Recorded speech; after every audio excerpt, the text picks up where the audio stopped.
วันนี้ก็ครูบาเสงเพิ่นมาเยี่ยมเยียนให้กำลังใจพวกเขาวัดธรรมน้มผาอุดร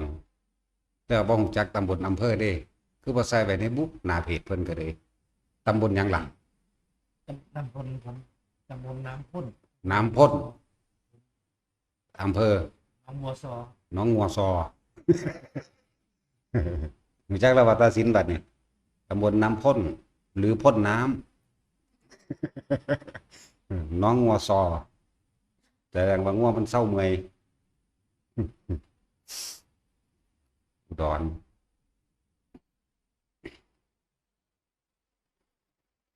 ธรรมะมันก็มีความหยาบความปานกลางความละเอียดต่างกันหลายคนที่ฟังธรรมขั้นสูงบ่เข้าใจหรือเข้าใจแต่ว่ากูบ่มักกูบ่พอใจซื่อๆนี่กูโจมตีก็มีเด้จังซั่นก็มีจริงๆเข้าใจกันดีอยู่ดอกก็คนจะหาวิธีหักล้างกันซื่อดอกมันเป็นจังซี่แหละครับคนที่ว่าตัวเองถือศาสนาพุทธแต่อยากอวดรู้อวดดีอวดเก่งจะหักล้างกันเอิ้นว่านิสัยหยังบุเนาะนิสัยเฮาเป็นสั่นดีหลายๆอย่างขนาดเฮาพยายามที่สิความหยาบความปานกลางความละเอียดบางที่ก็เอาจากละเอียดเอายอดลงมาหากลางก็ลงมาหาต่ำบางที่ยังอธิบายปันก็ยังมีผู้ว่าอยู่ว่าก็สร้างโคตรพอโคตรแมงได้บาทแนวนี้ได้เฮานี่เป็นแมงไผคือกันแต่ว่ากับพยายามก็เรียกโตนเขาบ่เข้าใจคือยังว่าพวกเฮาเป็นหยังจะมีการสวดมนต์สาธยายแล้วก็พลิกไปแต่ละมื้อมื้อนี้ก็สั้นๆนึงเด้อบอกว่าได้เคยลึงคือว่าคือสวดหลายแต่ธรรมดาอัตตะสัมมาสมาหิตาสังขายนาสังคีตะหมายถึงว่าเฮาทำความพร้อมเพรียงในความสามัคคีร้อยกองคำว่าร้อยกองคำสอนพุทธเจ้าสมมุตินี้เฮาเป็นคำสวดแต่ก็ละพวกเฮาเรียกว่าสวดมนต์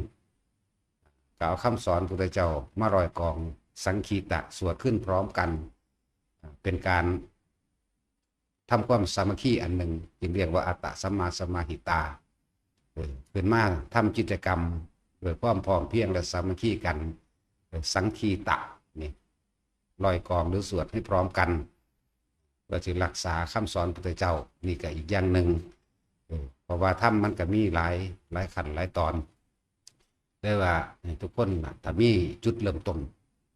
ให้ทุกคนตั้งต้นให้เป็นตามธรรมดาแล้วคนเฮาสิเข้าใจได้ก็ต้องอาศัยการอธิบายกระจายความจากครูจากอาจารย์นั่นตั้งต้นโดยที่นี่ถ้าเฮาได้ยินได้ฟังเฮาเข้าใจได้แล้วจะเรียกว่าปัญญาเกิดขึ้นจากการได้ยินได้ฟังสุตตมยปัญญาเกิดจากการได้ยินได้ฟังแล้วก็ค่อยๆเลือกไปจังว่านั่นแหละถ้าเฮาสิไปตั้งใจ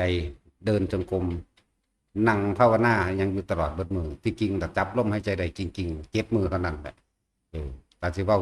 อีนี้แล้วเฮาคุ้มเข้าไป7 มื้อมา6 เดือน7 เดือนเหมือนเด้สติขาดหมายถึงว่าขาดออกจากความรู้สึกจากลมปุ๊บดึงมาใหม่จังสี่เด้จนว่ามึงต่อเนื่องกัน7 มื้อมึงบ่กินแมงหยังต้องเบิ่งขนาดนี้อันนี้คือ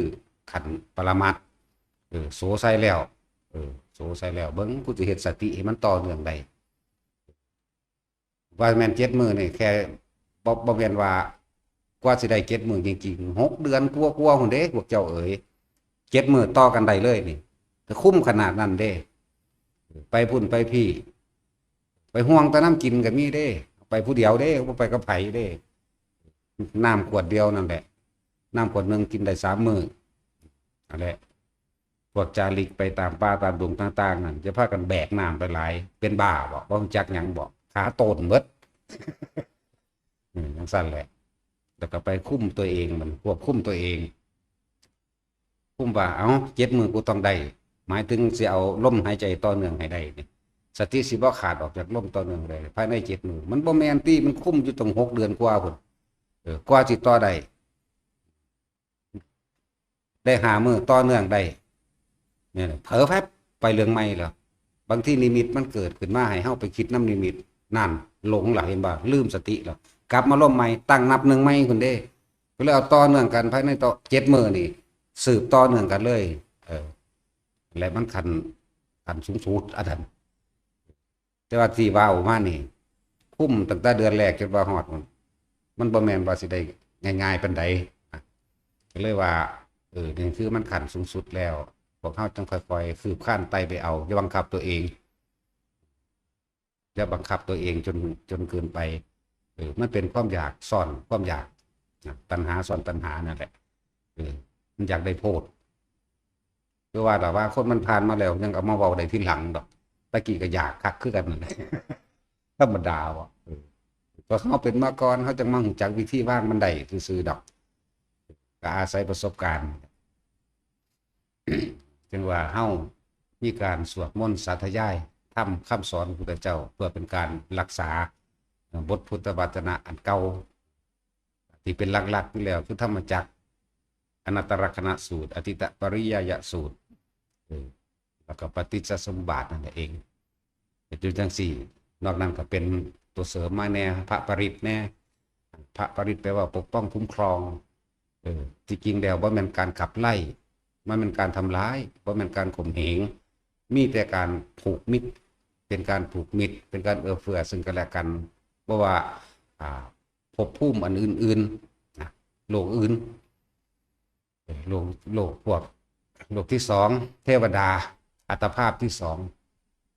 ทเวแปลว่าสองทวินะครับแต่ว่าบัดนี้เทวตาแปลว่าพวกอัตภาพที่สองผูกมิตรกันสั่นแต่เป็นยังเขาจังมีการสวดมนต์ยาวๆหนึ่งในการสวดมนต์ในที่พวกเข้าสวดมนต์สาธยายอย่างนี้ได้ฝึกความอดทนไปในตนเข้าใจว่าล่ะได้ฝึกความอดทนไปในตัวเองได้ความเพียรและสามัคคีพร้อมหนึ่งรักษาความสามัคคีเนี่ยจังว่าอัตตะสัมมาสัมมาหิตาสังขายนาสังคีตะมีการกระทำให้เกิดขึ้นพร้อมเพรียงกันโดยการสาธยายทำคำสอนแห่งพระพุทธเจ้าเฮานังสั้นทั้งได้ความอดทนพร้อมได้ความสามัคคีความพร้อมเพรียงกันผู้ใดผิดผู้ใดถูกมักกะสิค่อยๆปรับใส่กันเองหรอกนี่อันนึงนี่เป็นเบื้องต้นนี่เป็นเบื้องต้นเรียกว่าบ่แม่นว่าเฮาสิมานั่งเคร่งเครียดคุ้มเอาให้มันบรรลุดอกเฮ็ดหลายๆอย่างหลายๆอย่างอาศัยซึ่งกันและกันนี่สวดมนต์ไปสวดทีเดียวนึงได้หลายย่ำเช้าก็บ่เฮ็ดย่ำเช้าก็เอาไผเอามั่นถ้าไผมีเวลาแต่ส่วนมากพระเพิ่นบ่มีนั่นดอกเพิ่นต่อเนื่องของเพิ่นเองต่างหากต่อเนื่องเพิ่นต่อเนื่องนอนก็มี บ่แม่นต่อเนื่องนั่งสมาธิเด้ต่อเนื่องนอน แบบก็นะพวกนั้นแหละเขาชาญลึกมันจะชาญฝ่ามือที่ฟาดหูให้แต่ละมือ นี่ว่าเฮาระวังทำกลางระวังสูงสุดระวังเบื้องต้นแล้วก็ไหลร่วมใส่กันที่สำคัญอีกอย่างก็แล้วแต่ที่เฮาได้ยินได้ฟังมาอย่าเอาตัวเองเข้าไปยืนยันอย่าเอาตัวเองเข้าไปตัดสินเด้ออย่าเอาตัวเองเข้าไปประกันนั่นผิดนั่นถูกแม้นว่าจะได้ยินกับหูได้ดูกับตาตัวเองก็ช่างเข้าใจว่าล่ะแม้นสิได้ยินกับหูได้ดูกับตาตัวเองก็ช่างอย่าเอาตัวเองเข้าไปยืนยันตัดสินใดๆทั้งสิ้นนะหรือว่าจะได้ยินได้ฟังจากผู้อื่นสืบต่อกันมาก็อย่ายืนยันตัดสินแล้วก็อย่าตัดสินว่าผิดว่าถูกเลยทีเดียวฟังไว้เฉยๆแบบว่าล่ะแล้วก็อย่าปฏิเสธเนี่ยทั้งไม่ปฏิเสธทั้งไม่รับรองเอาสิ่งทั้งหลายทั้งปวงพวกควรก็ไปถือเอาจะเข้าไปยึดมั่นให้เบิ่งอารมณ์ต่อของฟังไว้ใช่ว่านั่นแหละคือโบราณว่าใส่บาแบกหามันบ่หนักดอกจะเข้าไปยืนยันจะเข้าไปตัดสิน นี่แหละแต่พวกเฮาบ่ได้ยินได้ฟังพวกเฮาก็บ่รู้เรียกว่าเบื้องต้นสุตตมยปัญญาจึงเป็นเหตุให้เกิดจิตตมยปัญญาปัญญาไปว่าความรอบรู้ทั้งหลายความรู้ความเห็นทั้งหลายนั่นแหละรู้เห็นเป็นไปต่างๆเพื่อเป็นแนวทางเองไปให้กับตนเองเด้จะเป็นแนวทางให้แก่ตนว่าแม่นว่าจะไปสอนไผ เอาตัวเองสั้นเมื่อมีการได้ยินได้ฟังแล้วจึงมีการเปรียบเทียบจึงเรียกว่าจิตตมัญญปัญญาเปรียบเทียบคิดพิจารณาหาเหตุผลส้นปลายต่างๆนานาสารพัดแต่ว่าเปรียบเทียบในประสบการณ์จริงและชีวิตจริงของตนเด้อบ่ได้เป็นเอาไปเปรียบเทียบผู้อื่นเปรียบเทียบผู้อื่นก็มีอยู่อังน้อยมีอยู่จัก5%เปรียบเทียบตัวเอง95ขนาดนั้นแหละคือเอาตัวเองเอาประสบการณ์ชีวิตจริงของตัวเองเด้อเขาไปเปรียบไปเทียบในคำสอนเพิ่นเด้เฮาจึงจะหูเจ้าเองอย่างสั้นเมื่อมีจิตตมัญญปัญญาคิดพิจารณานั่นดีแล้วนั่นแหละจังว่ามันจึงมีการภาวนาบัดจึงทำให้เกิดขึ้นในตนคำว่าภาวนาความรู้สึกในจิตของเฮาทั้งหลายหรือประสบการณ์ของเฮาเองที่มันเกิดขึ้นเริ่มวันนี้เฮาสิพัฒนาตัวเองทำให้เกิดขึ้นกุศลยังไม่เกิดทำให้เกิดที่เกิดขึ้นแล้วทำให้เจริญยิ่งอกุศลเกิดขึ้นเนี่ยกะรู้ทำให้มันดับนั่นเองพยายามที่นี่จึงจิตตมัญญปัญญาแล้วก็มาภาวนามัญญปัญญาเอาเองแบบนี้อบรมจิตเจ้าของเองกุศลที่บ่เกิดให้เกิดกุศลที่เกิดขึ้นแล้วรีบละออกไปเสียบอกอกุศลเกิดลักษณะนี้มันจะเรียกว่าพยายามเบิ่งที่ตัวเองให้มากแต่ว่าเขาเริ่มจากขันต่ำบารมีแปลว่ากำลังใจตัวแก่นมันคือกำลังใจว่าเฮาสิบ่หวั่นไหวบ่ก็บ่บารมีเฮาสิบ่หวั่นไหวจากสิ่งทั้งหลายทั้งปวงจากโลกธรรม8จากทุกอย่างนั่นแหละแต่ว่าบารมีมันก็ต้องเป็นเครื่องประกอบไปด้วยบารมีทางกายบารมีทางวาจาพร้อมเด้บารมีทางกายนั้นเครื่องสนับสนุนเครื่องอยู่เครื่องกินเครื่องใส่เครื่องสอยหลายอันหลายอย่างหรือเครื่องอำนวยความสะดวกมันก็เลยเป็นเครื่องประกอบกันอันเป็นท่านอันเป็นนั่นอาหารที่อยู่อาศัยยารักษาโรคตลอดเครื่องนุ่งห่มนี่บารมีทางกายที่มันอาศัยและเครื่องอำนวยความสะดวกบารมีทางวาจาคือเว้ายังขึ้นถ้าเฮาเน้นย้ำเฉพาะสัจจะสัจจะนั่นแหละสิเป็นตัวป้องกันเฮาเองคือเว้าตามความเป็นจริงเด้คำว่าสัจจะเฮ็ดหยังก็เฮ็ดจริงบ่จริงว่าถ้าปากนั้นยังขึ้นพึบนี่มันสิเป็นไปตามที่เฮาต้องการโลดนะบารมีทางกายก็อาศัยปัจจัย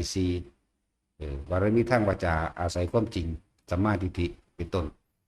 แต่ก็บารมีทางใจรวมแล้วมันก็ไหลเข้าสู่ใจนี่อธิบายธรรมเบื้องต้นความจริงเบื้องต้นให้แต่ละคนได้เข้าใจตัวเองเด้อบางอย่างบารมีเฮาบ่ทันได้ถึงเฮาไปเว้าเอานั่นเอานี่มันบ่ได้จังซี่มันสิโมโหรู้จักบ่ล่ะมันสิโมโหก็เป็นแบบนั้นจังว่าให้เบิ่งตัวเองมากที่สุด สั่นเหมือนกันนั่นแหละกับที่เฮาบอกบางคนก็มาว่าที่ว่าจุดธูปจุดเทียนเป็นเหตุให้เกิดมะเร็ง1บูชาดอกไม้ของหอมพุทธเจ้าบ่เอาไปท่าบ่เอาไปดมดอกไหว้ต้นไม้เจดีย์ศรีมหาโพธิ์ต่างๆจังซี่เขาบ่เห็นว่าสิบรรลุเขาก็ไหว้เฮาคือกันเบื้องต้นเฮาได้ยินทั้งหลายเหล่านั้นเป็นเครื่องน้อมเป็นเครื่องสื่อตัวใจพี่ได้ใหญ่กว่าบัดเครื่องสื่อจิตนึกถึงพระศาสดาเมื่อถึงพระศาสดาโดยรูปวัตถุสกรคือพระธาตุเจดีย์นั่นก็เป็นรูปวัตถุอันหนึ่งพระพุทธรูปก็เป็นรูปเหมือนพระพุทธเจ้ามันบ่ล่ะอันเป็นตัวแทนแต่เฮาเล่งเข้าไปทางในพูนในอริยสัจสี่พุ่นหรือว่าเอาเข่าใส่ขันมากระย่องจังซี่นะตอนนี้อันบูชาดอกไม้เขาก็บูชาอยู่ตลอดคือว่าโจมตีเนี่ยเนาะ แต่เขาบอกไปจังซี่โลดแต่ว่าเอาน้ำขึ้นหิ้งพระจังซี่ก็ว่าเป็นที่ไข่ยุ่งโอ้ยห้วยน้องของบึงมันเต็มอยู่มันบ่ถ่าไข่จอบไข่เต้ยมังหันดอกแม่นว่าล่ะจังซั่นแล้วแต่ว่าสร้างทำไมสร้างพุทธรูปมันก็มีเหตุปัจจัยหลายอย่างมันเป็นศูนย์รวมวัดใดบ่มีพระพุทธรูปเด้อนี่ผู้แอนตี้คักๆก็ยังวาดเอาเองอยู่แม่นว่าล่ะวาดเอาได้ล่ะหรือว่าเจ้าของบ่นั่นแม่นว่าสัตว์จังซั่นแล้วสมควรจะต้องอารมณ์อรวยลดหน่อยถอยลงมาปรับเบิ่งตัวในความเรียกว่าเฮ เราต้องเข้าใจอุปนิสัยของคนมันมีขั้นต่ำมันมีขั้นกลางมีขั้นสูงคนเฮาก็มาจากต่ำล่ะคนเฮามาจากบ่รู้นั่นแหละถ้าสิเว้าจริงๆแล้วถ้ามึงรู้มึงบ่มาเกิดดอกเนาะมาหาเกิดหาแมวยังมาหาเกิดติผู้อื่นแม่นบ่ล่ะซั่นแล้วอันเดียวก็บ่รู้เด้มึงจังมาเกิดถ้ามึงรู้มึงบ่เกิดดอกนั่นแหละจังว่าค่อยๆเป็นค่อยๆไปตัวตั้งแต่ก้าวย่าง19นั่นก็ทานบารมีเลยล่ะก่อนทานศีลเนกขมาปัญญาวิริยะขันติสัจจะอธิษฐานเมตตามันจังเข้าไปย่วยลงสู่อุเบกขาเลยล่ะจังว่างเลยอันเดียวจังสั่นคือดอกไม้จึงก็เป็นซื่อเฮาบ่มีของทานตามธรรมดานิสัยของคนไปหากันหรือหยังก็แล้วแต่มักสิมีของทานของฝากแต่บ่มีมันจะอายเนาะจังสั่นตัวบัดนี้เฮาก็ต้องมีนั่นแหละก็เพื่อสิน้อมเข้าไปสู่หัวใจแห่งธรรมเลยล่ะก็ค่อยๆเป็นไปค่อยๆเป็นไปเอาเฮามีดอกไม้จังซี่เฮาก็ดีใจหุ่นมันนึกถึงพระพุทธเจ้าคนเด้มีดอกไม้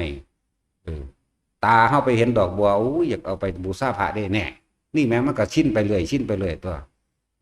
ดอกไม้ดอกมะลิดอกหยังก็แล้วแต่ดอกหูสร้างก็ยังไว้อีนางหน่อยถึงงูกัดตายมันก็ไปเกิดดาวดึงได้นะอันนี้ก็เบื้องต้นไปจังซี่ซะก่อนสะสมไปก่อนตัวคือพระพุทธเจ้าเฮาเพิ่นก็คอยสะสมไปได้ล่ะแม่นบ่ล่ะบ่มันเป็นปวกขึ้นมาเลยแหมนั่นแหละเว้าว่าถ้าว่าคนพุทธคือกันถ้าว่าพุทธแท้ๆต้องเข้าใจอุปนิสัยแม่พุทธแปลว่าหยังเนาะถ้าบ่แปลว่าผู้รู้ให้มันรู้อุปนิสัยของคนขั้นต่ำของคนขั้นกลางของคนขั้นสูงตัวฮู้อุปนิสัยเขาแน่คือทำความเข้าใจว่าเขาเจ้ายังอยู่ขั้นนั้นเนาะบ่แม่นว่าไปรู้นั่งรู้ใจไผดอกเขาเจ้ายังอยู่ขั้นนั้นก็ดีโมทนาสาธุตัวอันพวกบ่โมทนาสาธุก็อิจฉาริษยาเขาบ่มีปัญญาเฮ็ดเท่านั้นได้เฮาเนาะจังซั่นแหละคือการสร้างพระคือกันอย่าลืมเด้การสร้างพระพุทธรูปเป็นศูนย์ร่วมจิตใจของคนเด้เอาวัดใดบ่มีเอาแม่นบ่ล่ะแต่ที่นี่จะบอกวัดว่ามีพุทธรูปก็เป็นศูนย์ร่วมจิตใจแต่หาสิเว้าไปตามนันติอันจุดร่วมจิตใจที่ดีที่สุดกับพระพุทธรูปเวลาเขาสร้างนั้นสร้างนี้คนแห่เขาไปเฮ็ดเองนั่นบ่มันก็ค่อยๆซึมเอาเนื้อหนังมังสาค่อยๆซึมเอาผมขนเล็บฟันหนังเข้าไปในหันแล้วคือเถียงกันตะลักการหลายนะพุทธเจ้าเฮาเสวยชาติโพธิสัตว์เป็นคนสั่งสมัยศาสตร์ใดที่เพิ่นเกิดในพุทธศาสนาหมายถึงมีพระพุทธเจ้าเพิ่นก็สร้างบางศาสตร์บ่มีเพิ่นก็ยังสร้างเห็นบ่มโหสถผมได้เคยศึกษาอยู่บ่ประวัติพุทธเจ้ากัสสปะนี่ยาวมา4 กิโลพุ่นเด้ล่ะแล้วจังซั่นแหละศึกษามันรอบคอบว่าอย่าค่อยมัวแต่ตำหนิกันหลายมันเป็นการทำลายมันเป็นการยกตัวเองขึ้นมายืนยันตัดสินมันเป็นมานะมันเป็นทิฏฐินั่นแหละมันเป็นความเห็นที่ว่ากูถูกคนอื่นผิดไม่ได้บุญมั่งนี่นั่นมั่งหลายอย่างนะก็มันบ่แม่นเรื่องข้อขาดบาดตายของไผแม่เขาก็เต็มใจในเขาเองด้วยล่ะเขาก็เต็มใจของเขาก็ชักชวนเชิญชวนให้ทานเป็นธรรมดาเฮาบ่ได้ว่าเอาเท่านั้นเท่านี้มีแต่ว่าพุทธบาทเนาะแต่ทานหลายดาเขาซ้ำอีหานี่มึงคือทานหลายแต่ยังว่าอยู่มึงมีอยู่มีกินพ่อแล้วบ่3-4 แสนเอาโลดบ่ด่าเขาเสยไหมบ่เป็นตาเอาหยังมาให้เด้เนาะแท็กซี่แล้วบ่ได้บอกมึงบังตาสิน กูเดียวเห็นมึงกูก็ลกมึงนั่นแหละค่อยๆเป็นค่อยๆไปครับทำทีเดียวได้เงินล้านเลยถ้าบ่นับ1 2 3 4 5 6 7 8 9 10เป็นไปบ่ได้ต้องนับ1ก่อนทุกอย่างก็ต้องมีเริ่มต้นจาก1เริ่มต้นจาก1ตะกี้มัน0ก้าวแรกมันต้องมีเป็นธรรมดาจังว่าให้แต่ละคนถ้าจะใส่ใจผู้อื่นก็แค่ว่าเขาเจ้าเฮ็ดได้สำนั้นเขาเจ้าพอใจเฮ็ดได้สำนั้นก็ให้เข้าใจว่าเฮ็ดได้สำนั้นบ่แม่นว่าไปจังนั้นทำไมนี่ทำไมบ่ล่ะ ถ้าผู้เขาเจ้าเอายอดเลยเขาเจ้าเทศยอดโอ้ยตัวเองยังไม่เข้าถึงก็ปล่อยลงมาตัว พระอรหันต์ยังบ่ได้รู้ทุกอย่างเด้อบ่ได้มีความสามารถทุกอย่างเด้บ่ได้เสมอกันเด้บ่ซั่นจะมีเอตทัคคะบ่ผู้นี้เลิศทั้งตาทิพย์เนี่ยผู้นี้เลิศทั้งฤทธิ์ผู้นี้เลิศทั้งปัญญาผู้นี้เลิศทั้งพระวินัยจังซั่นแหล้วเมื่อผู้เลิศหลายก็หมู่ก็วันพระอานนท์พุ่นแล้วเนาะหังบ่ได้บรรลุได้ล่ะตอนพุทธเจ้ามีชีวิตอยู่ก็ดีแน่ก็จังซั่นตัวลูกศิษย์เพิ่นเป็นอรหันต์บ่ล่ะเป็นเยอะแยะโพธิตะบ่นั่นลูกศิษย์เป็นอรหันต์500เป็นพันแต่ของเองยังมาท่องจำเอาอันนี้อยู่ท่องจำเอาจากปากนี่แหละปากต่อปากตะกี้ว่าท่านมีพระไตรปิฎกดอกแต่เพิ่นเปรียบเทียบแต่สิเอาเรื่องยังล่ะที่ว่าพราหมณ์ตะกี้เขามีเด้เพิ่นเลยบอกเปรียบเทียบว่าเปรียบเสมือนคนไปท่องยังได้ซื่อดอก ธรรมดานั่นแหละพระโพธิตะนั่นน่ะลูกศิษย์เป็นเน่น้อยก็เป็นอรหันต์บ่เห็นแต่โตเพิ่นเองคือบ่เป็นซั่นแหละทุกมื้อนี่แหละแต่ว่าบวชเข้ามาแล้วพรรษาน้อยบ่อยากให้แสดงโอ้ยมันสิเสื่อมบ่แห้งแล้วบวชมื้อแรกบรรลุอรหันต์ก็มีได้เนาะเห็นบ่ล่ะสิไปว่าหยังคนชาวบ้านปุถุชนสันเลิศก็มีเด้ล่ะพระโสดาบันเขาก็มีลูกมีเมียอยู่ไหมเนี่ยเป็นหยังคือบ่มองรอบคอบขนาดนั้นแม่นบ่ซั่นคนสันเลิศก็มีโสดาสกิทาคานี่ยังมีลูกมีเมียอยู่อันนี้เขาบวชเขามาแต่แท้ๆก็ให้เขาเทศน์นั่นเลยเนาะ พระพุทธเจ้าถ้าจะเว้าเรื่องพุทธกาลติโอ้ยมีแต่ผู้พรรษาเดียวเท่านั้นแหละออกแสดงธรรมนั่นน่ะ61รูปพุ่นแม่นบ่แถมซ้ำบ่ให้ไปเป็นครูพร้อมได้ไปให้ไปผู้เดียวอีกนั่นแล้วจังซั่นแล้ว ตอนนี้จะว่าอย่าเอามาเทียบว่าเด้เนาะเทียบเป็นพิษแมงบอกกูหูมาแต่กูวันบวชตัว แต่กูหังบ่บรรลุหยังดอกสั่น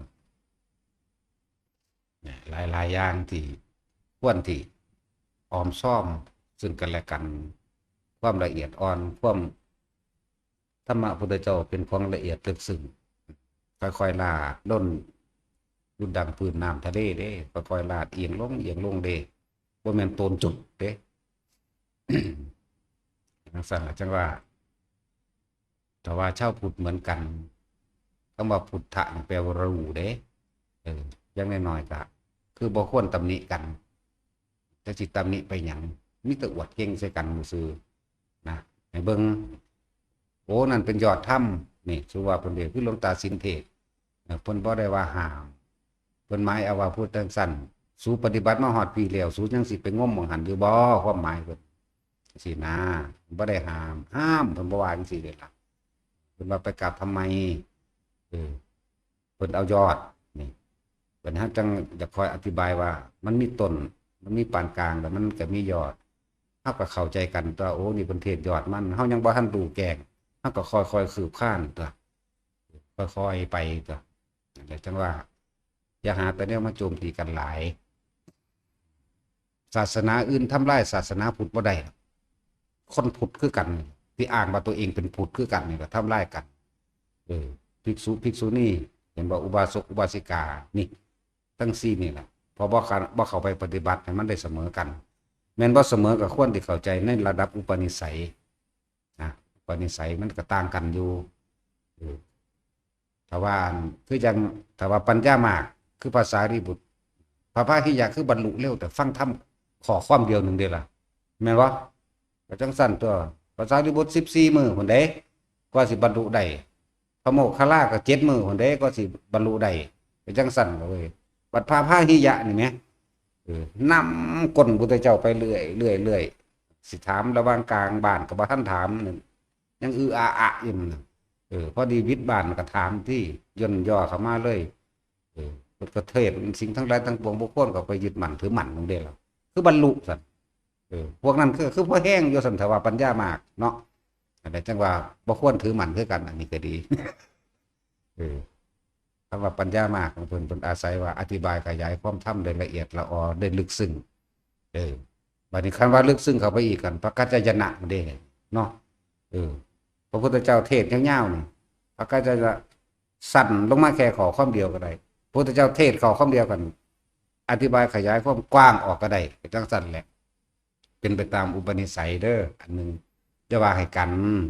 ทำลายมันแม่นนั่นดอกบ่มีไผมาทำลายพุทธศาสนาดอกอันพวกผู้รู้นั่นแหละทำลายจักบ่ล่ะ พวกผู้รู้ล่ะผู้หืนนั่นแหละเป็นสั่นตัวหืนเป็นสั่นอัดว่าเฮาก็ค่อยๆอธิบายไประดับขั้นต่ำระดับขั้นกลางระดับขั้นสูงสุดก็ว่าไปสูงสุดก็นี่เด้สิ่งทั้งหลายทั้งปวงบ่ควรยึดมั่นถือมั่นแต่สิรู้หลายรู้น้อยก็สร้างมันเพียงเจ้าเห็นหยังก็สร้างจะคิดเห็นนั่นสิ่งที่มันเป็นอย่าคิดจะนึกกับสิ่งที่เห็นอย่าคิดกับสิ่งที่ได้ยินในสิ่งที่มันเป็นเช่นนั้นของมันเองตาเห็นหูได้ยินจมูกได้กินลิ้นได้รสกระทบสัมผัสเพียงกายจิตไม่คิดไปนึกผิดรู้สึกแต่เพียงกายมันจะเอายังไปเกิดมันบ่ไปคิดจิตมันบ่จับไปแม่นบ่สั่นคือเขามาพยายามแย่งเฮาว่าจิตมโนวิญญาณคือสิ่งเดียวกันไม่ใช่นะโอ้ยแต่มึงรู้อีหลีมึงบวชแล้วเอาหน้ามันทั้งมีธรรมะอันนั้นของจริงมันดันออกมาบวชเองดอกเถียงกันกับพระแล้วไปรับรู้โอ้ยยังออกจากหูเหี่ยวบ่ได้อยู่เนาะพวกเจ้าเข้าใจหูเหี่ยวว่าพวกนั้นฟังก็ว่าล่ะหรือสิเว้าคำตรงมันเป็นคำหยาบเด้พวกเขาแกงเทศหีโนคำโมอยู่เด็ดนั่นแหละหูเหี่ยวนั่นสั่นแล้วมันเป็นคำหยาบเด้หยาบสำหรับผู้คิดแม่นบ่ล่ะผู้ไปคิดมันเซลยังไม่หยาบคือหนังควายนั่นแหล้วเนาะตัดสินนี่หยาบแน่นอนแต่ว่าสิคิดไปใส่โหลดฮะฮิปโปยิ้มอีหานะบาดนี้ตั้งพิงเสาพิงยังไว้นะแหละถ้ามันรู้จริงๆนะมันบวชเด้แต่มันว่างได้จริงๆอันนี้เว้าแล้วโจมตีแล้วไปหับลูกปูนพาลูกไปเอาใจลูกกินไปเที่ยวห่างเที่ยวนั้นซื้อนี่ซื้ออันนั้นซื้อนี่มาเป็นอันนี้โอ้ยแปลว่าโอ้ยหูดากคุณนี่ ที่เว้ามานะถ้าคฤหัสถ์สอนธรรมสอนไปตามพระไตรปิฎกนั่นแหละเฮาสนับสนุนการสอนธรรมแสดงธรรมซอยการสืบสานพุทธศาสนาโดยการกล่าวคำพระศาสดาตัวบ่แม่นว่าจะไปแย่งกับองค์นั้นองค์นี้เด้เขาออกจากครอบครัวแล้วเด้นั่นเขาปาผัวปาเมียแล้วเด้ผู้เขาไปจังสันแม่นบ่ล่ะเขาปาได้แล้วเด้เขาเป็นต้นดำดากเด้จักว่าล่ะได้อย่าอยากเถียงอันนั้นไม่ใช่นี่ไม่จริงโอ้ยนั่นแหละจังว่าคฤหัสถ์สอนธรรมเฮาบ่ว่าเจ้าสิวาดรูปหยังก็วาดไปแต่ว่าเจ้าจะมาแย่งว่าเพิ่นผิดเพิ่นนั่นมันคนละขันกันอยู่ผู้เดียวในป่าได้หรือยังเ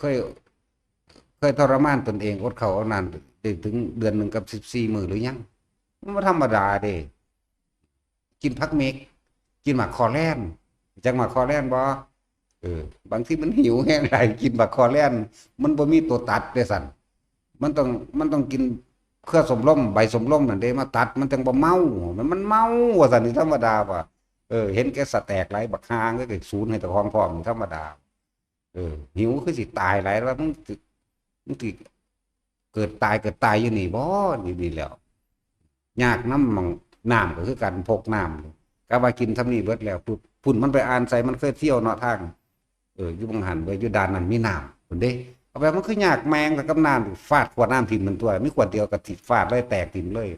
บ่สนเลยแต่ว่านี้ก็ไปบิดกันกล้วยกินคือเก่า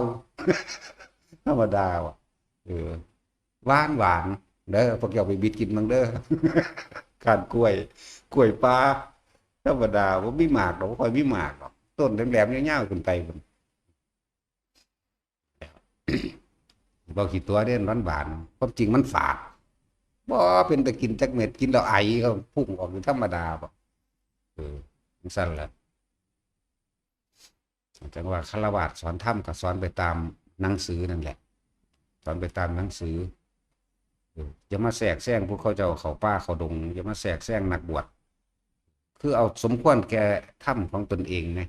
สมควรแก่ถ้ำเนี่ยแปลว่าสมควรแก่ความจริงที่ตัวเองกระทำได้เด้เข้าใจว่านี่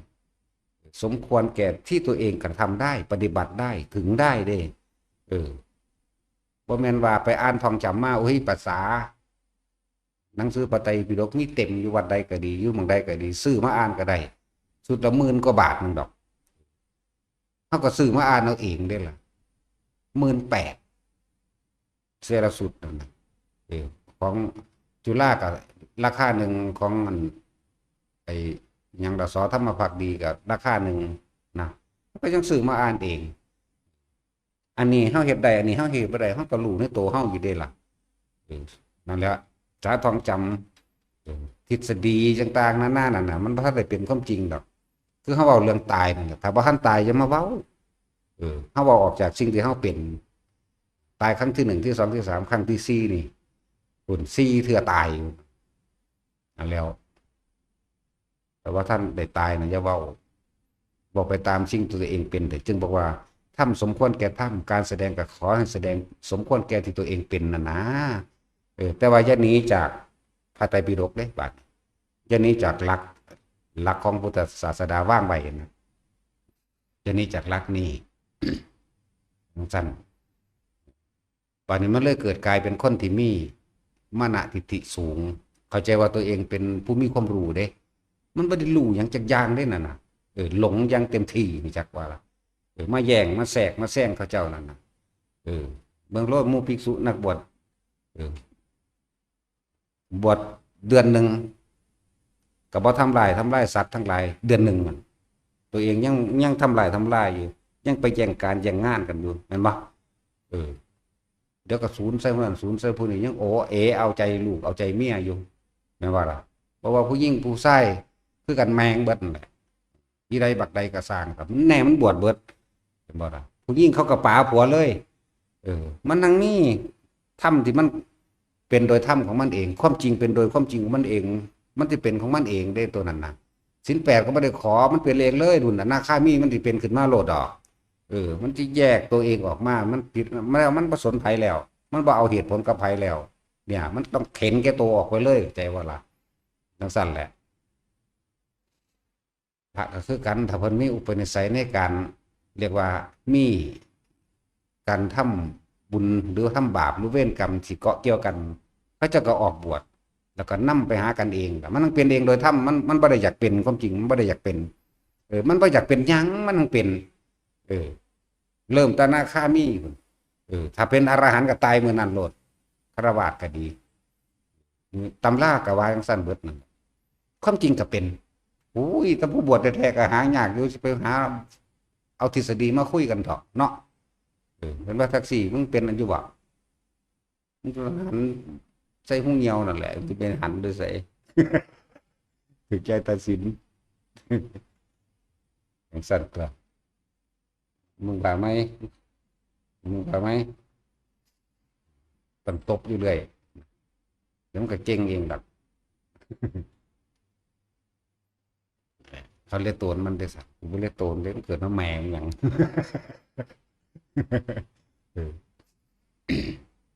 อะไรเด้อให้สมควรแก่ความเป็นจริงเด้อแต่ละคนอันนี้ก็เว้าเป็นกลางๆไว้นั่นแหละเฮ็ดกะสร้างบ่เฮ็ดกะสร้างทั้งสั้นหรือว่าถ้าผู้ใดมีนั่นก็สมควรแก่ว่าแต่ของความรู้จำกับความรู้จริงมันบ่คือกันเด้คือเขาเว้าเรื่องละนันทิจังซี่ละนันทิคือบ่คิดเท่านั้นถ้าพวกเจ้าขึ้นไปอยู่ในภูในผาในดงในป่าสาหรืออยู่กับซากศพอย่างเดียวแต่ถ้ายังคิดอยู่มันก็บ่ละเท่านั้นละหนึ่งละความคิดเท่านั้นเด้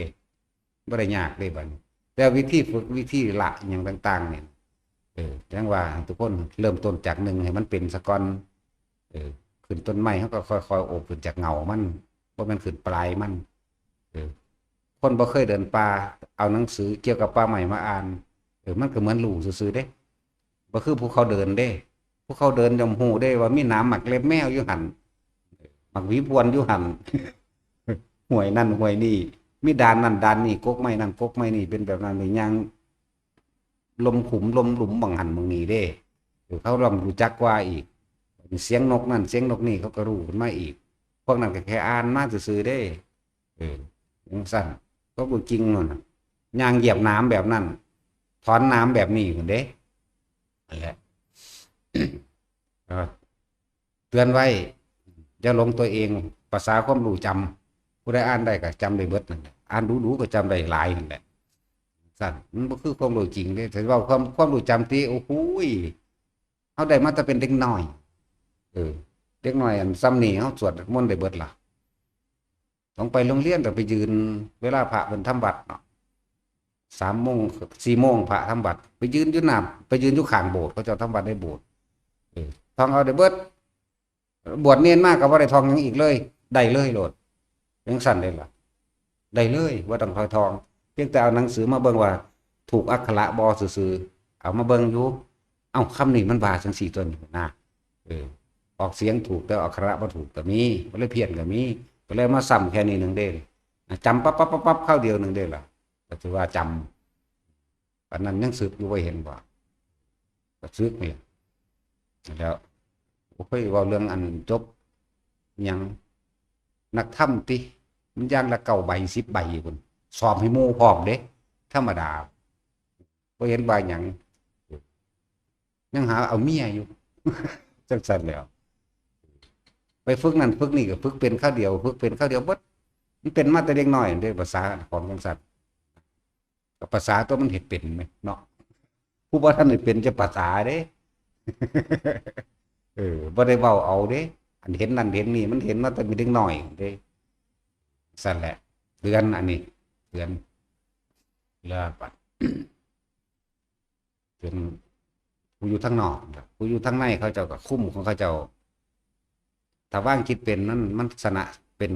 ใช่ชนะไปเครื่องหนึงแล้วเด้ถ้าว่างคิดเป็นถ้าเฮาเข้าใจคำว่าสัมมาทิฏฐิเจ้าบ่มีปัญหาดอกค่อยๆฝึกฝนไปเถอะแต่ว่าพวกว่าท่านได้บวชก็เลยอยากเตือนฆราวาสสอนธรรมนี่จะเข้าใจว่าตัวเองรู้เด้อันนั้นหลงล้วนๆเด้นั่น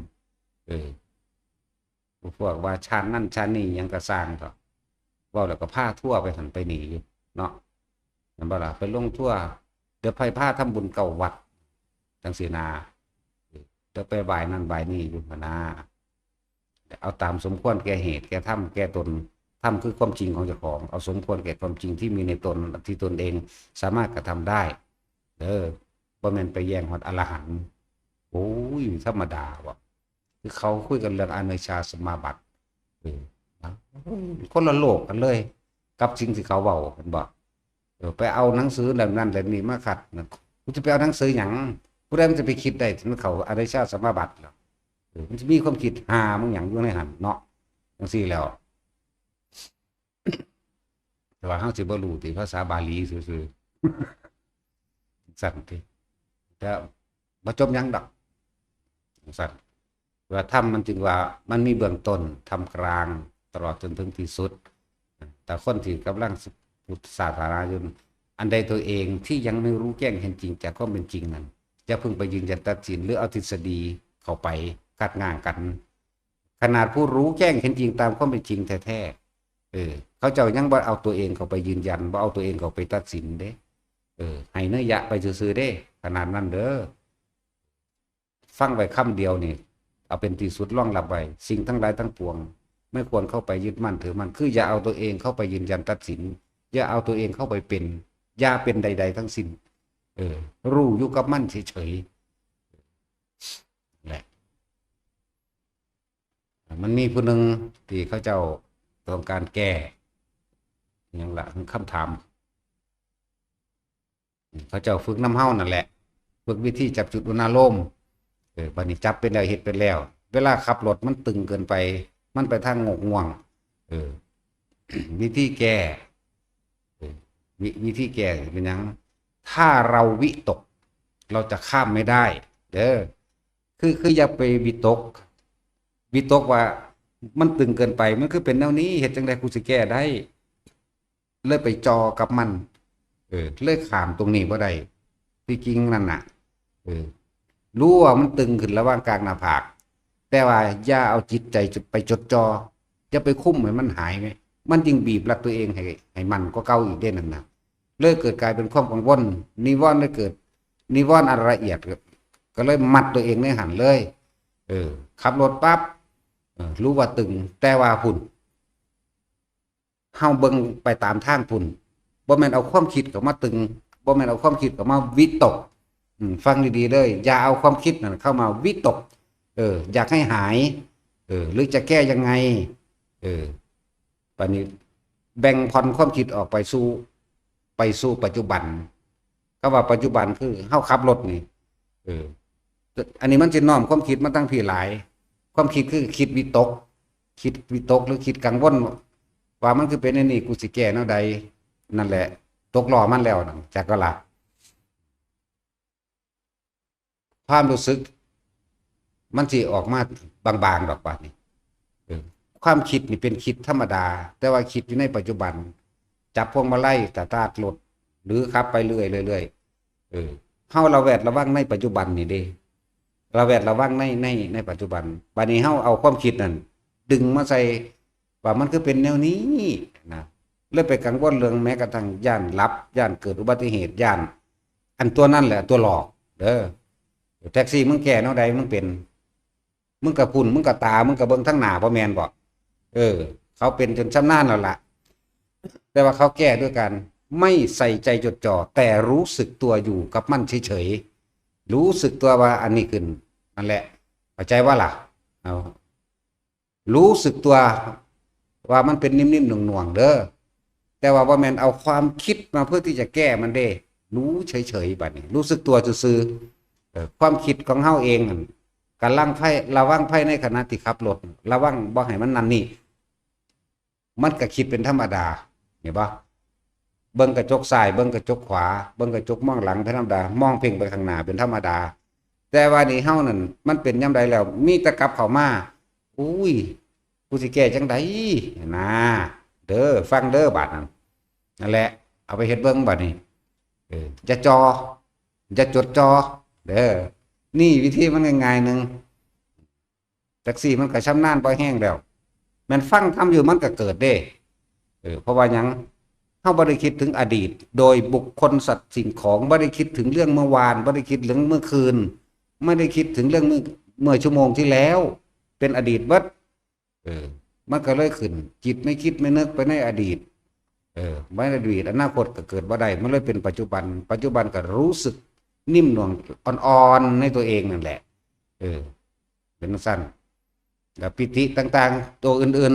ๆมันก็แทรกซ้อนขึ้นมาเองดอกแต่ว่าจะไปไหลไปตามปิติอื่นๆที่แทรกซ้อนขึ้นมาให้เอาอยู่แค่ระวังทำกลางหน้าผากมั่งหัวมั่งเอาอยู่แค่นี้อันความรู้สึกอื่นๆปิติอื่นๆอันเกิดขนลุกขนพองขนขิ้งลุกวูบวาบยังขึ้นมาตามคางกะงอนตามหัวก็แล้วแต่รู้เฉยๆอย่าเข้าไปแทรกแซงจะเข้าไปคิดนึกว่าเกิดขึ้นจากหนังกูเฮ็ดผิดหรือกูเฮ็ดถูกเด้อปิติมันหาอย่างโดยเบื้องต้นจริงๆมันหลายกว่านั้นอีกบางที่มันโยกจังซี่ก็ใส่ความรู้สึกหยุดโลดถ้ามันโยกก็ดีทำได้ทั้งหลับตาและลืมตาเลยถ้าเฮานิยมลืมตาบ่ให้หลับตาบ่อยากให้หลับเอาไว้เวลานอนซะเฮ็ดบาดนอนหลับซะปล่อยหลับโลดอันอย่างสั้นฟังให้เข้าใจเด้อผู้ที่ว่ามันตึงมันตึงจนเหมือนย่านหลับย่านเกิดอุบัติเหตุบ่เกิดมันบ่หลับดอกแต่ว่าเฮาไปฆ่ากังวลยิ่งจ่อเท่าไหร่ยิ่งเป็นยิ่งข้ามไม่ได้ต้องเฮ็ดคือความคิดนั่นนะจะคิดสิแก้จะคิดมันเลยเอิ้นว่าวิตกมันเลยไปพานมันบ่ไปว่าได้ปานนี้หมายถึงมันคือบ่พัฒนาขึ้นระวังความเห็นไหมเด้อนี่มันแก้ง่ายๆนึงเด้ทำความรู้สึกว่ามันขึ้นนิ่มนวลตาเฮาก็เบิ่งกระจกซ้ายกระจกขวากระจกมองหลังเลี้ยวพุ่นเลี้ยวพี่เป็นธรรมดาในปัจจุบันนั่นเองนี่แหละสติประกอบของงานอันเกี่ยวกับปัจจุบันก็ดีนั่นมันเป็นภาษาเว้าภาษาที่เพิ่นแนะนำเฮาซื่อๆความจริงมันก็คิดอยู่หังมันบ่ได้คิดถึงอดีตอนาคตก็เลยบ่เกิดคิดก็คิดในปัจจุบันนี้คิดในเรียกว่าสติประกอบปัจจุบันขณะการงานทำงานหรือขับรถยังก็แล้วแต่ พวกทำกับเขาวพวกกินข้าวมันก็ยังเป็นเพราะว่าเขาเบิ่งในตาเขาได้ไหมเขาความคิดเขาบ่ได้ไปหาลูกเต้าเราหลานหรือสมบัติประสถานทั้งใดไหมนี่แหละเป็นวิธีเฮ็ดจังได๋ก็ได้ที่ให้อยู่ในกายอยู่ในเวทนาอยู่ในจิตเข้าใจบ่ล่ะกายก็หมายถึงลมหายใจถ้าเฮาอยู่ในคนที่คิดไปแล้วจังสิมันก็อยู่ในเวทนาหมายถึงความรู้สึกอันเป็นปิติเกิดปิติสุขเอกคตาเป็นชั้นสองเรื่องสั้นนั่นแหละจังว่ากินข้าวเขาก็เป็นได้ได้ล่ะเขาก็ยำเขาไม่ได้คิดถึงบุคคลสัตว์สิ่งของแต่ว่าตาเขาเห็นผักตาเขาเห็นกับตาเขาเห็นเขาตาเขาก็เลี้ยวมองนี่มองในปัจจุบันเด้ไม่ได้คิดไปถึงอดีตอนาคตอย่างเด้คือเฮาอยู่เดียวนี่เฮาบ่คิดถึงผู้ใดเดี๋ยวนี้แต่เฮาก็เห็นกันนี่เอาพระมูภิกษุทรงนั่งอยู่แบบนี้คนนั่งผู้นั้นใส่เสื้อสีส้มผู้นั้นใส่สุดสีขาวนี่แม้ปัจจุบันแม้ความคิดมันบ่ได้ไปหาอดีตนี่มันแค่นี้นึงเด้มันบ่ได้ยากเลยเถิดไปตามเฮาจินตนาการเด้นั่นแหละกายกับหมายเอาลมหายใจเนี่ยลมนี่แหละเป็นกายในกายอันนึงแล้วเริ่มต้นจุดแรกมันก็มองนี่ซะก่อนเวทนาหมายถึงเอาเวทนาในเวทนาคือเอาอาการปิติเนี่ยเราเป็นเครื่องอยู่เป็นเรือนแห่งใจจิตในจิตก็คือควบคุมบ่ให้มันไปคิดทางอื่นเรื่องสติกำกับจิตกับแมนบ่ให้ไปคิดถึงบุคคลสัตว์สิ่งของอันเป็นอดีตบ่ไปคิดถึงลูกเต้าเราหลานบ่ต้องไปคิดถึงไห้ถึงหน้าถึงง้อถึงควายดอกนี่ให้อยู่ในปัจจุบันจังซี่เนี่ยจิตเวทนากายจิตกายเวทนาส่วนสภาวะธรรมทั้งหลายมันจะเกิดขึ้นสิ่งทั้งหลายทั้งปวงนั่นแหละที่มันเกิดขึ้นเริ่มว่ากายเวทนาจิตธรรมบัดนี้นี่แหละจังว่าปานนี้คำว่าธรรมคือสภาวะทั้งหลายที่มันเกิดขึ้นแต่ว่าเฮาอย่าไปจดจ่ออย่าไปใส่ใจอย่าไปหาเหตุผลกับสิ่งที่มันเกิดขึ้นไหมมันหลอกเฮาออกจากคำว่าความตั้งมั่นหลอกเฮาออกจากสมาธิเด่นบ่แม่นแนวอื่นหลอกเด้จิตเฮาเองนั่นแหละความคิดเฮาเองน่ะหลอกเฮาเองว่าเฮาอยู่กับจุดอุณโลมเนี่ยคนพวกนั้นกำลังย่างมาเถียงกันเวกวากเฮาก็ฮู้อยู่ว่าคน 2-3 คนนั้นใส่เสื้อขาวเสื้อเหลืองเสื้อแดงนั่นเถียงกันเรื่องนั้นเฮาก็ฮู้อยู่แต่ว่าเฮาบ่เข้าไปคิดนํเขาเข้าใจแล้วบ่บาดคือเฮาบ่ได้เข้าไปยุ่งกับเขาบ่ไปตัดสินบ่ไปยืนยันหยังกับเขาฮู้อยู่แต่ว่าเอาอันใดมาเป็นตัวยืนยันว่าอยู่ในตัวเองเอาความรู้สึกเนี่ยความรู้สึกอาการปิติตัวนี้อยู่ระหว่างกลางคิ้วกลางหน้าผากหรือบางที่มันก็อยู่บนหัวนึบหนาบอย่างนั้นก็เห็นบอกเขาเถียงกันเรื่องใดก็รู้เรื่องน้ำเขาเบิดแต่ว่าพอเขาไปยืนยันสักสิ่งน้ำเขาความรู้สึกอันเป็นความพอใจและไม่พอใจจึงไม่ไปเกิดกับเขานี่มันอยู่หม่องนี้คือเก่ามันเลยเอิ้นว่าว่างอุเบกขาคือเก่า จักสิเฮ็ดเป็นเราบ่ว่าได้มั่งบ่ได้มั่ง ได้มั่งบ่ได้มั่งแหละจังซั่นแหละแววเฮ็ดเป็นเราบ่จังซั่นแหละให้มันได้หลายกว่าเก่าจักบ่ล่ะให้มันได้คำว่ามื้อนี้ได้10 ชั่วโมงจังซี่ต้องให้มันได้24พุ่น ได้ทุกรูปแบบใน24 ชั่วโมงให้มันได้แบบนั้นมันก็ต่อเนื่องของมันเองนี่มันขาดความต่อเนื่องพวกเฮาก็เลยอยากให้ทุกคนนะทำสมาธิแบบลืมตาไม่ให้หลับตาถ้าหลับตาเนี่ยมันหลายโพดนิมิตอีหยังแน่แหละนิมิตภาพนิมิตเสียงนิมิตคือสิ่งที่ปรากฏขึ้นนั่นแหละสิ่งที่ถ้าว่าภาพจังซี่เรียกนิมิตภาพปรากฏทั้งภาพทั้งรูปนิมิตเสียงจังซี่ปรากฏทั้งเสียงนิมิตกลิ่นสิก็ให้รู้ว่ามันเป็นเสียงโหยหวนมากก็ช่างก็รู้ว่ามันโหยหวนมากแต่ว่าจะเข้าไปหาเจ้าของเสียงอาจจะบ่นี่เสียงเกิดจากหยังเป็นไผเจ้ากรรมนายเวรผีขอบุญแล้วแต่มันสารวัตรอุทิศบุญก็น่ากูเฮาก็เคยเป็นมาไปแห้งแล้วมันบ่แม่นแต่ว่ายินเสียงได้เป็นโตพุ่นล่ะคนหลอกหนังปลัวลงมา2 เทื่อ 3 เทื่อกว่าสิเข้าใจตัวใดมันพอแห้งอยู่จังซั่นแต่คิดก็มี2 อย่างพอใจกับไม่พอใจนั่นแหละอารมณ์มันเกิดภพมันเกิดจังซั่น ภพมันก็เกิด เพราะว่าเฮาไปคิดความคิดจริงๆแล้วเป็นสาเหตุแห่งความทุกข์นั่นแหละเพราะว่าเฮาอยากให้มันเป็นแบบนั้นแบบนี้อยากว่าถึงว่าแต่ละคนถ้าเข้าใจหลักคำว่ากายเวทนาจิตมันก็เห็นเองดอกธรรมมันอยู่ในกายลมหายใจเข้าออกมั่งอยู่ในเวทนามันความรู้สึกเคลื่อนไหวหรือทำนั่นทำนี่ความคิดของเฮาก็อยู่ในวงล้อมที่ตาเฮาเห็นหูเฮาได้ยินนี่หนึ่งนะบ่แม่นออกไปคิดถึงเมื่อวานนี่นะเข้าใจบ่สักสิมันเข้าใจบ่นี่นั่นแหละว่าอยู่ในกายคือเก่าคิดก็คิดโดยตาเห็นอยู่เดี๋ยวนี้หูได้ยินอยู่เดี๋ยวนี้จะว่านี่สัมมาทิฏฐิสัมมาสังกัปโปหมายถึงว่าความคิดดำรินี่ก็เห็นทั้งสี่หนึ่งก็มีดว่างไปใส่นอนก็คิดในปัจจุบันโออยู่นี่แน่ก็ซ้ำนี้บ่ได้ไปไกลเรื่องของหมู่ว่านเรื่องของความฝันเมื่อคืนนี่ก็บ่แมนบ่มีนั่นแหละจังซั่น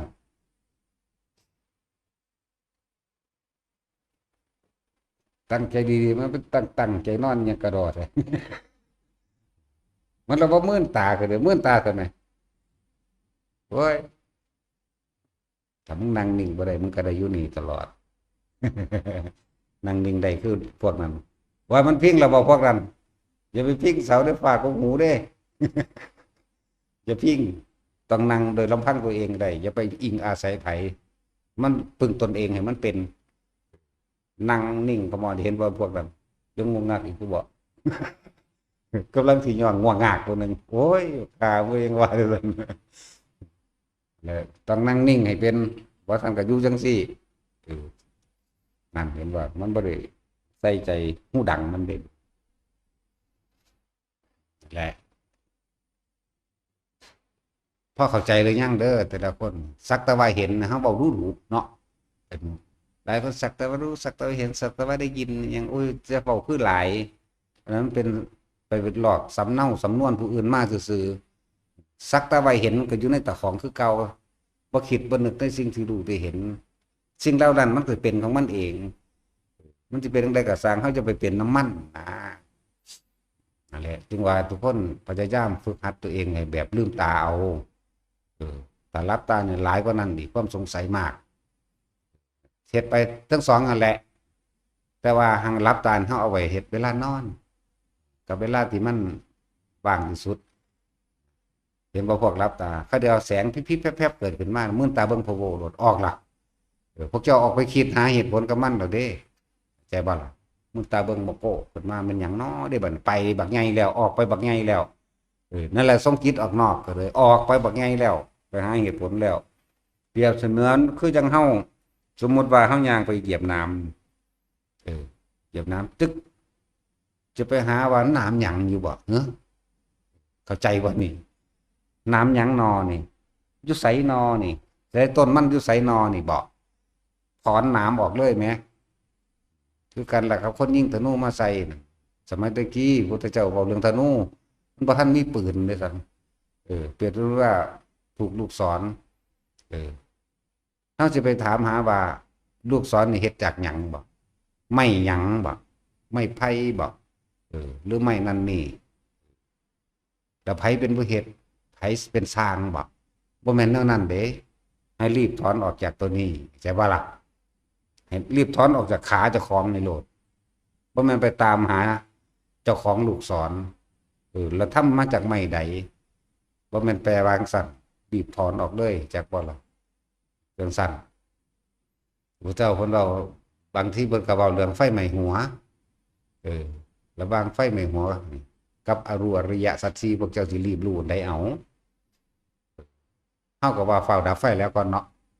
มันก็เกิดมาดับอยู่เพราะสำนั้นแล้วลองเบิ่งแม่ต้องรู้อริยสัจก่อนทุกข์เกิดขึ้นจากหยังสาเหตุทุกข์มันมาอยู่ไสนี่เนี่ยรู้ตัวนี้ตั้งหากสิบ่ได้มาถึกไฟใหม่อยู่ตลอดจังซี่เวลาเพิ่นเปรียบเป็นเทียบก็ดีว่าแต่ละคนให้เห็นให้เฮ็ดแบบมื่นตาเอาเด้อมันสิมีคือว่าล่ะว่าเฮาก็เว้าตามที่เฮาถนัดตะกี้ก็เฮ็ดหลับตาคือกันหลับตามากต่อมาจะมาพลิกใหม่เสือตามถนัดบัดนี้เฮาเห็นสติเฮาอยู่กับลมหายใจเข้าออก ตาเฮาก็เห็น แต่ว่าเฮาบ่คิดกับสิ่งที่เห็นหูเฮาก็ได้ยินแต่ว่าเฮาบ่คิดกับสิ่งที่ได้ยินคิดออกบ่เฮาฮู้ได้ว่าเสียงนกหยังเฮาฮู้ได้ว่าเสียงนั้นเสียงนี้มันรู้โดยสัญญาของมันเองอยู่แล้วแต่ว่าเฮาบ่นึกคิดปรุงแต่งโดยสัญญาเวทนาเกิดบ่ได้เวทนาหมายเอาพอใจกับบ่พอใจในเวทนาใจว่าอารมณ์มันเกิดบ่ได้พบมันดับอย่างสั่นโอ้ยธรรมดาบ่ท่านอยู่ป่าก็ได้หัว ธรรมดาเสียงบ่ได้อยู่ไกลแต่เฮาเป็นคนบ่ย้านนี่มันคิดออกเห็นบ่มันบ่ย้านนำหาเบิ่งเด้ที่ไหนได้ถูกหลอกออกจากตัวเองแล้วออกจากลมหายใจมั่งเนี่ยออกจากความตั้งมั่นนั่นแหละออกจากสมาธินั่นแหละถูกหลอกเด้นั่นน่ะพุ่นไปหาเจ้าของเสียงล่ะผีแมงหยังกูอยากไล่หูนกวนกูแมงแต่กูบ่ได้ย้านมึงเด้นั่นที่ไหนได้มันเฮาได้หลอกเฮาเองหรอกหลอกให้ออกจากความตั้งมั่นบางทีบางที่เสียงนกบางอย่างก็เป็นตะยานเด้ห้องอ้อขึ้นบักดังๆเด้นกแสกนกเสือกยังพ่อหูอยู่ตัวนกอันแปลกๆนะมันจะไปพิสูจน์ที่ไหนได้ถูกหลอกจิตหลอกจิตตัวเองนั่นแหละความอยากของตัวเองนี่แหละความบรรลุท่านตัวเองนี่เด้จากหูว่ามึงเป็นอีหยังกันแน่มึงคือหยังกันแน่มึงหูว่ากูบ่ย่านนะถูกหลอกด้วยนั่นน่ะตัวเองหลอกตัวเองเด้บ่แม่นเสียงอื่นมาหลอกจังว่าทุกคนมื่นตาเห็นไปเรื่อยๆมื่นตาไปวันหนึ่งตาเฮาก็เห็นเพิ่นภายนอกซะก่อนมันสิชินเข้าสู่ภายในดอกเด้อภายนอกก็เฮาเห็นกันมากัดกันงงเงเฮาก็เบิ่งซื่อแต่ว่าอยู่ในลมหายใจนี่เฮาบ่ไปยืนยันตัดสินว่าหมาน้อยหมาใหญ่เอาเปรียบกันเด้นั่นแหละเบิ่งไปซื่อมันก็เป็นไปของมันน่ะในธรรมชาติของพวกหมามันกัดกันจังซี่นะนี่แหละจิตไม่คิดไม่นึกแต่อยู่ในความรู้สึกแห่งตนเถอะอยู่กับลมมั่งอยู่กับปิติมั่งตัวลึกเข้าไปก็นั้นมั่งสิมีอีกเด้มันตอนที่มันเกิดจิตเบากายเบาเด้ก็ธรรมดาเด้บ่ความคิดผุดดีๆเด้ตอนนั้นนั่นแหละตัวหลอกความคิดผุดขึ้นมาเรื่องนั้นเรื่องนี้เรื่องนั้นเป็นสัญญาเก่าๆถึงลืมไปแล้ว20-30 ปีลืมไปแล้วมันก็ยังขึ้นมาเอาเองเด้มันขึ้นมาเอาเองวันนี้เขาก็เป็นหลงคิดน้ำมันเด้นี่เห็นบ่ล่ะจึงบอกว่าเป็นยังคือฝึกลืมตาคนเขาก็ใส่ชีวิตลืมตามากกว่าการรับตาอยู่แล้วนอนบ่เกิน8 ชั่วโมงดอกเนาะบางวันก็ใส่ชีวิตแบบมื่นตาอย่างสั่นปฏิบัติฝึกให้มันชินในการเห็นผู้นั้นผู้นี้อย่างมากก็ต้องไปสงสัยเขาไปยังนอนี่มันคิดออกหรอกนั่นปกติเขาเป็นนักสั่นเห็นบ่ล่ะปกติเขาสิสงสัยว่าเขาไปหยังเขาเห็นหยังกันจะไปเสือกเรื่องของเขาอีกเนาะบัดนี้ลองอยู่กับตัวเองลองเบิ่งเขาจะเข้าใจดอกบัดนี้เสียงหยังแวกมากก็สั่งเห็นหยังก็ตามรับตาก็คือกันบัดนี้ภาพนิมิตหรือสภาวะปรากฏการณ์เกิดขึ้นมาหักไม้เด้อโดยความเคยชินที่เขาเห็นนอกบัดในมันก็บ่สนใจคือกัน แต่ตามความรู้สึกในตัวเองคือเก่าเหมือนกันเลยกับรับตาหรือลืมตาเลยเสมอกันเฮารับตาลงปรากฏการณ์ต่างๆมันก็เกิดขึ้นแต่ว่าเฮาบ่ไปใส่ความคิดไปกับมันเองมันรู้โดยสัญญาอยู่ดอกยังก็ดีมันดูโดยความจำที่มันผ่านมาอยู่ดอกแต่ว่าเฮาบ่ไปสนใจสิปรุงแต่งต่อเวทนาเกิดบ่ได้มันก็นิโรธอันตัวจักว่าล่ะคำว่าสัญญาเวทิตานิโรธอย่าไปต่อคำว่าสมาบัติเด้เพราะท่านสามารถปานนั้นดอกเด้อเอานิโรธธรรมดาโลดสุขวิปัสสกะเขาจะเข้าบ่ได้ดอกจักว่าล่ะดับธรรมดานี่แหละหรือว่าเข้าสักวันจึงเป็นอรหันต์ออกมาบ่เป็นติเนาะสั่นตัวเข้าฌานธรรมดานี่แหละอันพวกอันนั่นก็ดีมันบ่ได้มีเลิศเลยยังดอกนั่นแหละเข้าฌานธรรมดาแต่ว่าเขาจะบรรลุอรหันต์ไปแล้วแต่ว่าเขาจะเข้าฌานธรรมดานี่แหละบางที่ก็เข้าเพราะว่าต้องการปรับธาตุบางอย่างมันป่วยก็มีนั่นแหละเฮ็ดเพื่อสิพักบางอย่างก็มีนั่นแหละจังวางซั่นพวกเขาบ่ต้องจังซั่นดอกมันสัญญาวิทิจิตะนิโรธทั้งที่มันย่างอยู่นี่เข้าใจบ่นี่ทั้งที่ย่างอยู่นี่เห็นนั่นเห็นนี่ก็เฮาก็เห็นผู้หญิงก็แม่นหยังซั่นมันก็รู้โดยสัญญาของมันแม่นบ่ซั่น ผู้ชายก็เป็นหยังสัตว์ก็รู้โดยสัญญาของมันเด็กน้อยผู้ใหญ่ผู้เฒ่าแก่แต่ว่าเฮาบ่คิดบ่นึกความรู้สึกเกิดบ่ได้เนี่ยก็สัญญาเวทยิตะมันก็ดีโหลดในใจเฮานี่เองเฮาบ่ไปคิดไปนึกไปปรุงไปแต่งกับตาหูจมูกลิ้นที่เฮาเห็นได้ยินสัมผัสกระทบรู้สึกได้มันก็ดีโหลดตัวมันก็ดับตัวใจเราบ่บาดแล้วบ่แม่นของยากดอกในหูดัง อยู่ในหูดังเอาลักเดียวเด้อเริ่มต้นมันเป็นแล้วก็คนที่บอกว่าอยากให้หลวงพ่อว่าอยากให้สอนเฮ็ดคลิปหยังล่ะก็บ่คิดว่าครบละอย่าหลับตาเด้อเหลือบตาลงไปรู้จักเหลือบตาบ่เหลือบตาเบิ่งปลายดังเจ้าของปลายดังทั้งเทิงบ่แม่นปลายดังทั้งใต้มันต้องบอกขนาดนั้นเด้ว่าธรรมดาไม่เห็นเลยว่าซั่นมันสิเห็นหูดังได้จังได๋ถึงมึงบอกกระจกมาแซงเอาอีอันนี้พวกผู้หญิงพวกประสาทนี่เป็นซั่นเหลือบตาไม่เพ่งไม่เล็งไม่ได้โฟกัส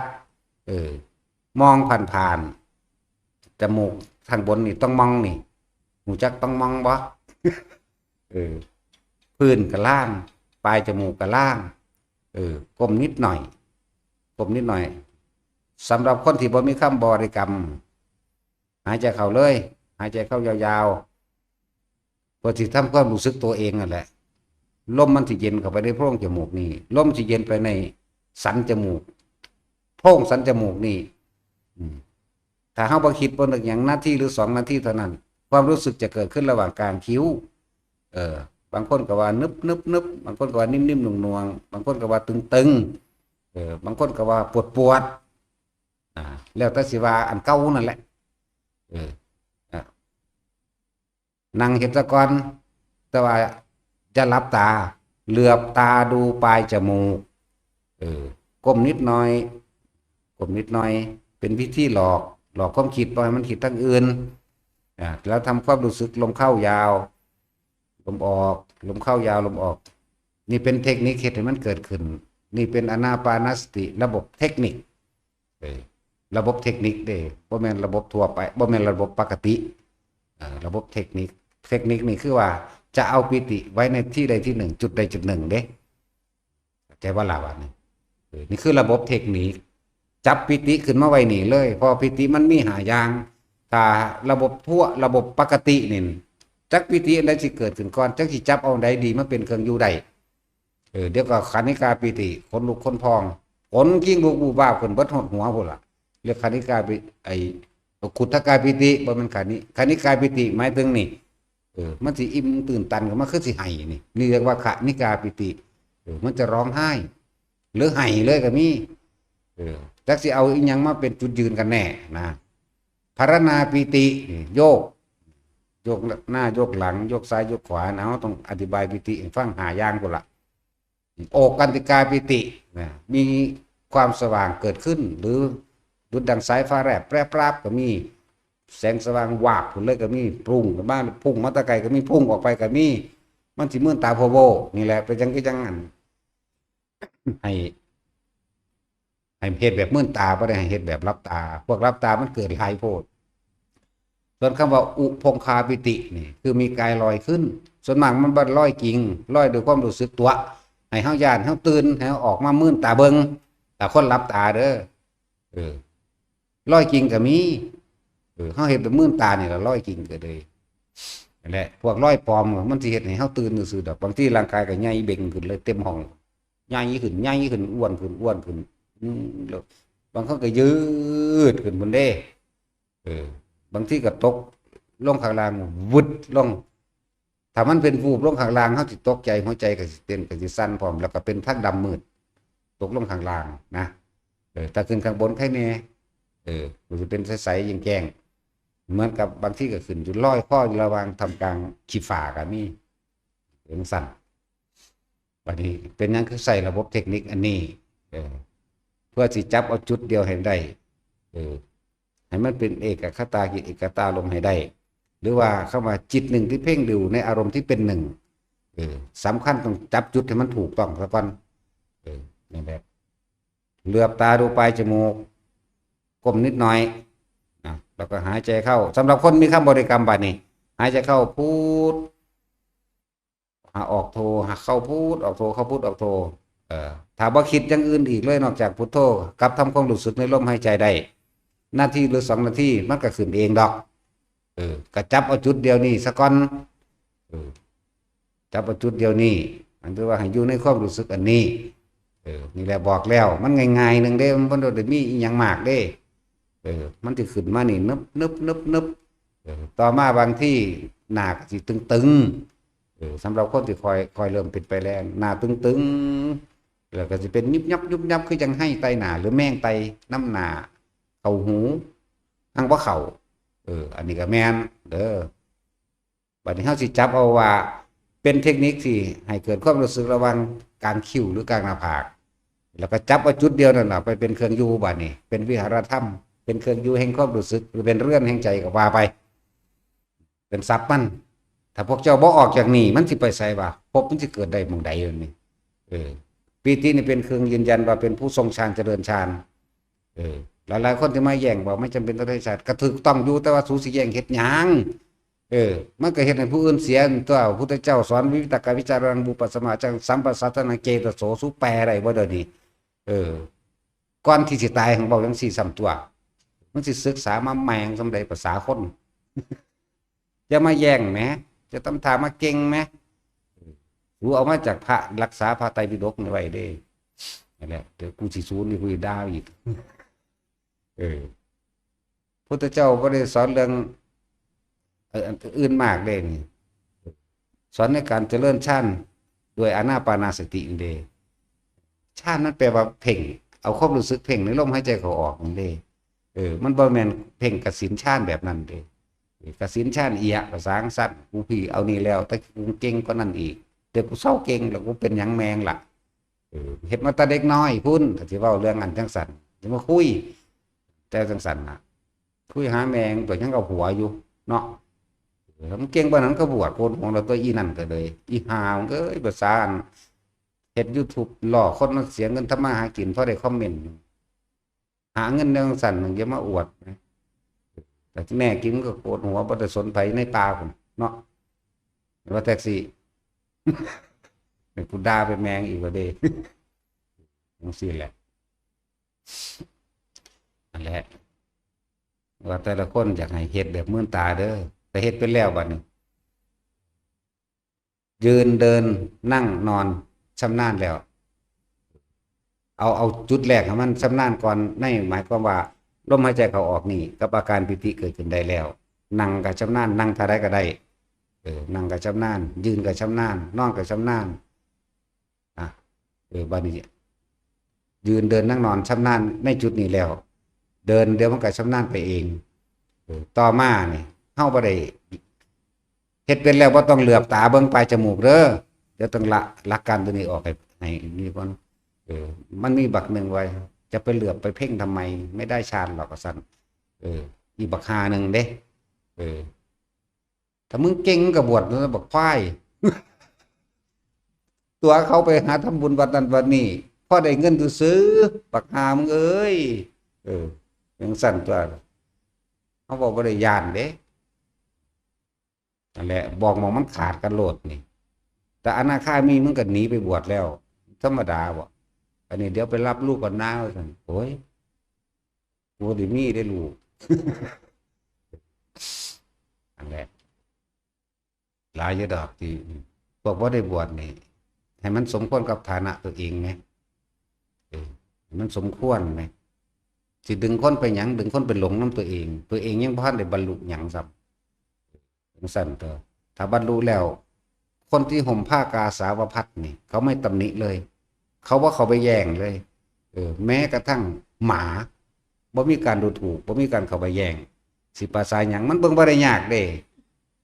แม่นบ่แท็กซี่จังซั่นอีหลีนี่คือความจริงที่แม้ในพระไตรปิฎกก็มีเขาบ่สิบ่แตะเลยผู้อื่นเขาบ่แตะผู้อื่นเลยก็แล้วกันเขาบอกว่าสำนักนั้นผิดสำนักนี้ถูกคนนั้นพูดผิดคนนั้นพูดถูกบ่มีเขาบอกไปตามเรื่องของเขาเด้นี่แหละวิธีเบิ่งมันสิไปเบิ่งยากหยังจังซั่นแหละบ่คือเฮาเด้แล้วแต่แมงเด้ว่าแง่กูมากูตีนถีบบ่เด้จังซั่นเด้ใจแง่มาเด้แย่กูถีบบ่เด้ จังนั้นกูออกซื้อเน้นเขาบ่มีหอดหมองหากินพุ่นเด้บ่ได้เงินเด้แต่เอาธรรมะไปขายซื่อๆเห็นว่าล่ะเอาธรรมะไปขายหากินแล้วดึงคนเข้ามาให้ไปเชื่อฟังตัวเองเด้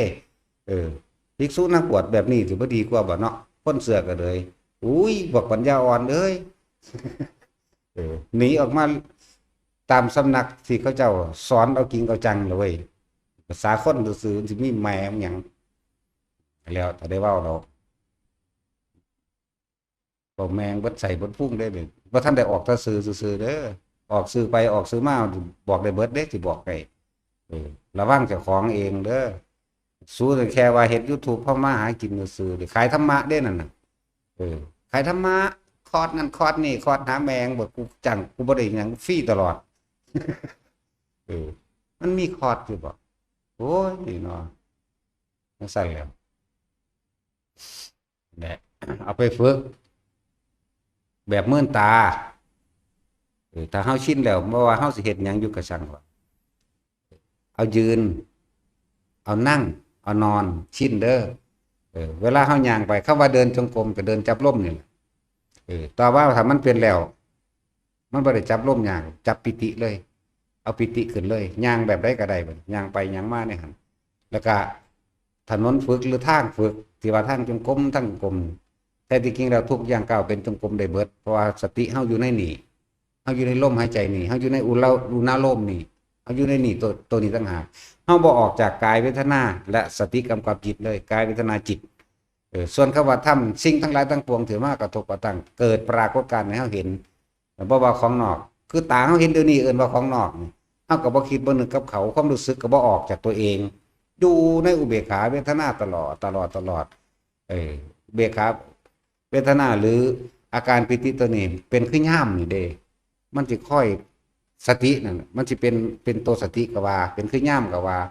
มันสิค่อยจับผิดความคิดเจ้าของกำลังสิไปปรุงแต่งนึกคิดกับผู้นั้นผู้นี้เด้เอามึงไปละน้อเนี่ยมันก็ค่อยดึงกลับไปดึงกลับมาเอาไปมาเดี๋ยวถ้ามันคำว่าจิตตั้งมั่นดีแล้วนี่เมื่อจิตตั้งมั่นดีแล้วเนี่ยแม่นมึงสิคิดไปก็สร้างแต่ว่าความรู้สึกจึงอยู่ในกายเข้าใจว่าแพ็กสิในละเอียดขึ้นมากแล้วเด้อบาดนี้เด้อคิดไปแต่ว่าบ่แม่นคิดสิไปยืนยันตัดสินกับไผเด้เข้าใจว่าล่ะบ่ได้ยืนยันแบบนั้นนี่ความคิดมันสิคิดไปถึงอดีตเรื่องนั้นเรื่องนี้เรื่องนั้นเรื่องนี้แต่ความรู้สึกอยู่ในตัวเขาเองความคิดนั่นถูกรู้ได้บาดนี้นั่นแหละพบเกิดบ่ได้จบเลยจบลงหันแหละแล้วฝึกไปสักก่อนเด้อผู้ว่าท่านได้ถึงบางหันกับว่าท่านเข้าใจก็ขอให้เอาเบื้องต้นให้เอาเบื้องต้นให้เอาลมกับอุณาโลมมันก็3ระดับอย่างว่านั่นแหละแต่ผู้เฮ็ดเป็นแล้วปิติเกิดขึ้นเลยบ่ได้จับลมบ่ได้ใช้เทคนิคหยังกินข้าวอยู่มันก็เกิดเพราะว่าความคิดทั้งบ่ไปทางอื่นนี่2จากว่าล่ะอันตัวที่3ละเอียดขึ้นอันตัวที่4เนี่ยปล่อยมันโลดมันก็เข้าฌานก็ว่าไปเข้าฌานบ่มีความคิดดอกเด้อสว่างอย่างเดียวหังว่าแม่นแสงอยู่หม่องนึงแจ้งโล่งเหมือนอากาศโล่งๆกว้างๆไกลๆมีแต่รูอยู่ในหันออกมาแล้วจังเว้าได้ตัวที่4นี่ผู้ใดเฮ็ดได้ก็ดีปล่อยเข้าไปแต่ว่าบ่มันไปคุมให้มันเฮ็ดมันสิเป็นเราเองเฮามีหน้าที่รู้อยู่กับมันเฉยๆเด้อนั่นแหละออกมาแล้วมันสิมีกำลังมากถ้าออกมาแล้วๆมาส่ง1ส่ง2ส่ง3ได้ทั้งนั้นนั่นแหละมันสิประกอบการงานหมายถึงการพิจารณาหยังก็สร้างดีบ่ดีว่าได้พิจารณาได้พุทลู่ไปเรื่อยเด้พวกนั้นพวกชำนาญในแบบนั้นนั่นแหละระวังขั้นต้นขั้นกลางขั้นละเอียดก็บอกหมดแล้วล่ะอันเฮ็ดตามนั้นล่ะเด้ออันที่ว่าอยากให้หลวงพ่อสอนก็สอนแล้วแนะให้แล้วเฮ็ดเอาหรือว่าเหลือบตาดูไปจมูกบ่แม่นหลับตาได้เหลือบมันเป็นภาษากลางอยู่นะเหลือบนะแม่นว่าแท็กซี่เป็นภาษากลางอยู่บ่มึงอย่าเว้าภาษากลางของกูเด้เฮ็ดตาหลูบๆอยู่เด้กูนี่ภาษาเฮาเนาะเฮ็ดตาหลูบๆแหละจังซั่นและบอกแล้วให้ก็ดีและคนที่ปฏิบัติเพื่อความพ้นทุกข์จริงๆมาปฏิบัติกับพระนะจะไปปฏิบัติกับคนเขาหาเงินซื่อๆก็สิเว้าแล้วก็ดี แค่เอาไปเอาความจำมันนั้นนี่มาแล้วก็ใส่ทฤษฎีในความเห็นเจ้าของส่วนตัวลักษณะนั้นสรุปเอาซื่อๆเด้ความจริงถ้ามันบรรลุจริงๆมันบ่อยู่จังซั่นฟังดีๆผู้ใดนั่นก็ดีถ้าต้องการได้ธรรมะจริงๆโสดาสกิทาคานะครับฮอดอรหันต์พุ่นมาปฏิบัติกับพระมองเขาเจ้าสอนพุ่นมันมีอยู่แล้วในสำนักแต่ละหม่องแต่ละหม่องน่ะไปงุ่มหยังเอาไปมาดึงเป็นพรรคเป็นพวกเกิดไปตำหนิปรามาสเขาเจ้าว่าเจ้าของมีความรู้หลายมันบ่แม่นเด้ที่จริงมันต้องบ่รู้อยากว่าล่ะ จักบ่คือจังพากันเว้าพบผู้รู้ทำลายผู้รู้มันบ่ได้ทำลายดอกรู้อยู่ซื่อๆไปหาเอาแต่สำเนาความรู้เขาเจ้ามาเว้าหลายแม่นบ่ล่ะเขามีหน้าที่เห็นอยู่ซื่อๆรู้อยู่ซื่อๆซื่อๆเด้บ่ไปทำลายหยังดอก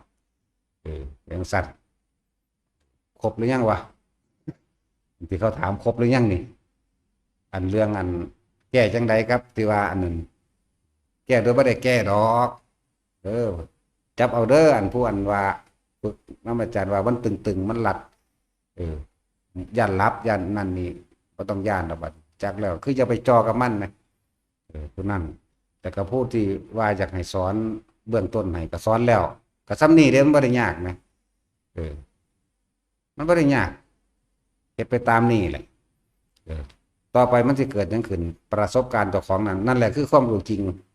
ประสบการณ์มันสิสอนเอาเองดอกแบบนั้นก็เลยแต่ว่าฟังแต่บ่เข้าใจก็ฟังไปเรื่อยๆย้อนหน้าย้อนหลังเอาหรือฟังองค์อื่นก็ฟังแน่ล่ะเพิ่นก็สอนหลายองค์อยู่ได้ล่ะที่เฮาแนะนำไปหลวงพ่อตะวันอาจารย์ตะวันวัดหยังวะ ตำแจ้งเนาะแต่พวกผู้หญิงเด้ไก่มิชีชมพู่เด้ไปที่ล่ะวัดบ่อน้ำพระอินทร์หลวงตาสินไม่ชี้เจิ้นมันน่ะเด้ไปที่ล่ะมองเขาเจ้าสอนอันมองมันถึงแท้ๆล่ะก็ดีเอาหลวงพ่อปราโมทย์มื้อนี้บ่ม่วนพร้อมบ่ด่าไผเป็นเด่นทั้งด่าแบบลึกๆหลวงพ่อปราโมทย์หลวงพ่อสุชาติจังซี่ไปที่ไปหม่องจังสั่นติ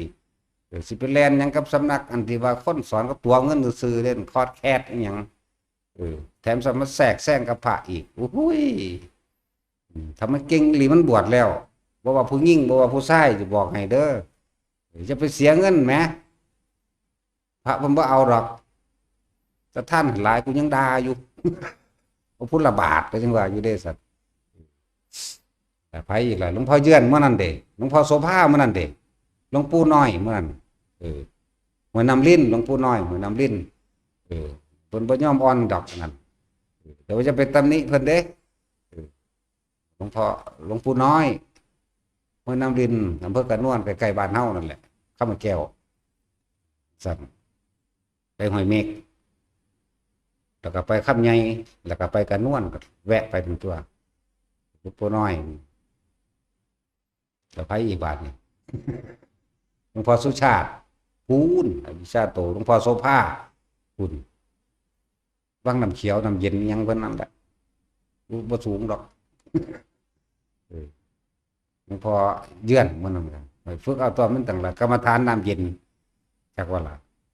จำความรู้สึกที่มันเย็นอยู่ในท้องกับเหมือนกับเฮากับจำความรู้สึกที่มันน่วงอยู่ในนี่มันได้ต่างกันเด้เริ่มต้นจุดใดจุดหนึ่งเริ่มต้นให้เป็นเท่านั้นเองดังนั้นก็ค่อยรู้สึกตัวไปเนาะไปกับมันอย่าหนีสำหรับผู้กรรมฐานน้ำเย็น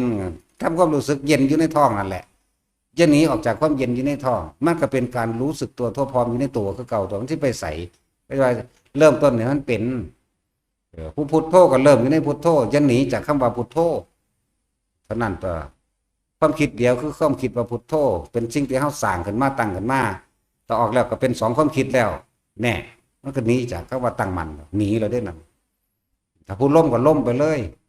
อยู่ในล้มนี่แหละถ้าผู้ล้มก็พุทโธก็ล้มก็พุทโธไปเดี๋ยวพุทโธมันก็หายเหลือแต่ล้มดอกเดี๋ยวล้มมันก็หายเหลือแต่การปิติดอกเดี๋ยวปิติมันก็หายเหลือแต่ความปัสสติดอกปัสสติปิติเกิดขึ้นสมาธิจิตก็ตั้งมั่นก็เป็นอุเบกขาเองอยู่ในหันแหละเดี๋ยวบอกมังสุดอะคือกันน่ะอานาปานสตินี่ถ้าเข้ารู้ลมหายใจเข้าออกก็เป็นที่เป็นสติปัฏฐาน4แล้วเป็นสติปัฏฐาน4แล้วก็เป็นโพชฌงค์เจ็ดเองเนี่ยก็ไปร่วมโลกตรงหันคือเก่า ตรงอุเบกขานั่นแหละจังว่าอันใดก็ได้ขอให้เริ่มต้นให้มันถูกเถอะเริ่มต้นที่ตัวเองจะไปจำของผู้อื่นมาเว้าเอาตัวเองนี่เว้าก็เว้าบ่ไปยืนยันตัดสินเด้มันเอาตัวเองก็เลยทั้งสั้นแหละ ทุกคนเริ่มหนึ่งให้มันเป็นซะก่อนสองสามสี่มันจะเป็นเราเองดอกเอาคอยสังเกตมันเอง เบิดแล้วบอกว่าอันที่เขาถามมาชื่อว่าได้แล้วล่ะลืมเบิดแล้วเอาสบายท่านมาได้บาทนี่ มาได้บาทบ่นอนเลยเด้